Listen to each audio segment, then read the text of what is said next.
지난 9월 감사원 발표를 통해 드러난 문재인 정부의 국가 통계 조작은 정부에 대한 국민의 신뢰를 무너뜨린 일대 사건이었습니다. 국가 통계는 행정부의 정책 성과를 평가하는 기준이기도 하지만 근본적으로는 경제 상황과 사회 실상을 알려주는 객관적 자료로서 과학적이고 합리적인 정책 결정을 위한 근간입니다. 따라서 통계를 임의로 조작하는 것은 국민을 속이고 기만하는 반민주적 범죄일 뿐 아니라 통계의 신뢰성과 연속성, 정책의 객관성을 무너뜨리는 국기문란 행위입니다. 여야는 어제 국회 과방위와 법사위를 열어 우주항공청 설치 및 운영에 관한 특별법을 처리하고 오늘 본회의에서 통과시키기로 했습니다. 우주항공청 설치는 윤석열 대통령의 공약이었고 여야도 설치 자체에 대해서는 이견이 없었고 국민 대다수가 찬성하는 사안이었습니다. 그런데도 세부 사항에 여야 사이에 이견이 생기는 바람에 법안이 무려 9개월을 표류하다가 여야 합의로 마침내 한국판 나사가 출범할 수 있게 되었습니다. 오늘 본회의에서 법안이 통과될 경우 우주항공청은 빠르면 내년 올 5월 하순에 개청할 수 있다고 합니다. 우리나라는 지난해 세계에서 7번째로 무인 달 탐사선을 쏘아 올리며 우주국가가 되었지만 우주강국으로 도약하려면 아직 갈 길이 멉니다. 7월에 우주항공청법이 시행된다 하더라도 각종 시행령과 규칙 등을 둘러싼 이견이 적지 않습니다. 우주항공청법을 9개월이나 표류시켰던 것과 같은 이해 당사자들의 제밥그릇 챙기기가 재현된다면 우주항공청은 계문 발차 상태로 출범하게 될 것입니다. 우주는 계문 발차로는 갈 수 없는 곳입니다.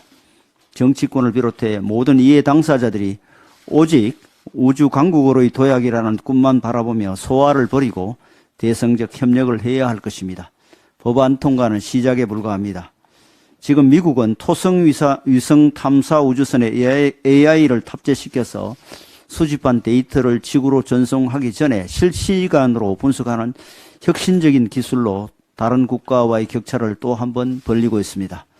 또한 올해는 미국의 민간 기업들과 러시아, 중국, 일본 등이 잇따라 달에 우주선을 보낼 예정이어서 어느 때보다 뜨거운 달 탐사 경쟁이 벌어질 전망입니다. 지금까지 우리나라는 이러한 선진국들의 우주 개발 경쟁을 부러운 눈길로 바라보기만 했지만 작년 누리호 3차 발사 성공에 이어 올해 우주항공청 설치로 우리도 할 수 있다는 자신감을 갖게 되었습니다.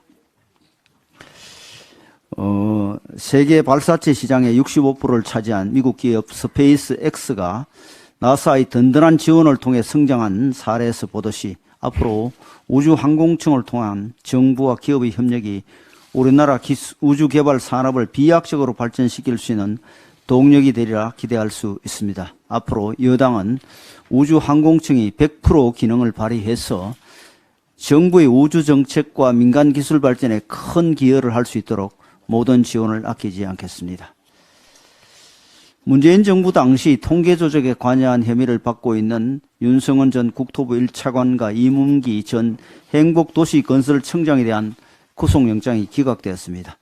문재인 정부 청와대의 정책실장들과 고위공직자를 포함한 정권 핵심 인사 다수가 사건에 연루되어 증거인멸과 말 맞추기를 할 우려가 있는 만큼 과연 법원의 결정이 적합했는지 의문을 제기하지 않을 수 없습니다. 지난 9월 감사원 발표를 통해 드러난 문재인 정부의 국가 통계 조작은 정부에 대한 국민의 신뢰를 무너뜨린 일대 사건이었습니다. 국가 통계는 행정부의 정책 성과를 평가하는 기준이기도 하지만 근본적으로는 경제 상황과 사회 실상을 알려주는 객관적 자료로서 과학적이고 합리적인 정책 결정을 위한 근간입니다. 따라서 통계를 임의로 조작하는 것은 국민을 속이고 기만하는 반민주적 범죄일 뿐 아니라 통계의 신뢰성과 연속성, 정책의 객관성을 무너뜨리는 국기문란 행위입니다. 하지만 문재인 정부는 한국부동산원의 영향력을 행사해 94차례 이상 부동산 통계를 조작했고 이러한 조작된 통계를 기반으로 집값이 안정되었다고 주장하는가 하면 대통령이 직접 부동산만큼은 자신 있다고 말하는 희대의 총극이 벌어졌습니다. 또한 고용 분배, 소득 통계를 조작함으로써 소득주도 성장이란 엉터리 이론의 실패를 엉터리 통계로 덮으려는 엉망진창의 국정운영을 보여주기도 했습니다. 그간 통계 조작은 일부 남미 포퓰리즘 국가나 과거 공산 독재 국가에서나 볼 수 있었던 일입니다. 그 위험성은 통계 조작이 신용등급 추락과 해외 자본 철수로 이어져 국가 부도 사태를 맞았던 다른 나라의 사례로 확인한 바 있습니다. 이러한 통계 조작이 다시는 반복되어서는 안 되기에 이번 통계 조작 의혹에 대한 수사와 처벌은 매우 엄정하게 이루어져야 합니다. 특히 문재인 정부의 정책 전반을 총괄했던 장하성, 김수현 전 대통령 정책실장이 통계 유출 단계에서 조작을 공모한 정황이 드러났다는 언론 보도가 있었는데 통계 조작의 위선이 어디까지인지가 명확히 밝혀져야만 합니다. 비록 이번에 구속영장 청구가 기각되었다고 하나 통계 조작 사건의 위중함이 줄어든 것은 아닙니다.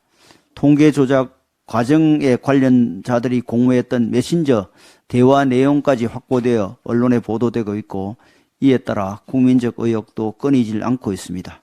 이 사건에 대한 수사는 단순히 범죄 규명을 넘어 무너진 국가 운영의 원칙과 기강을 다시 세우는 의미를 지니고 있는 만큼 관련 당국은 연루된 인물과 사건의 구체적인 내용이 모두 밝혀질 때까지 흔들림 없이 진실을 규명해 나가야 할 것입니다.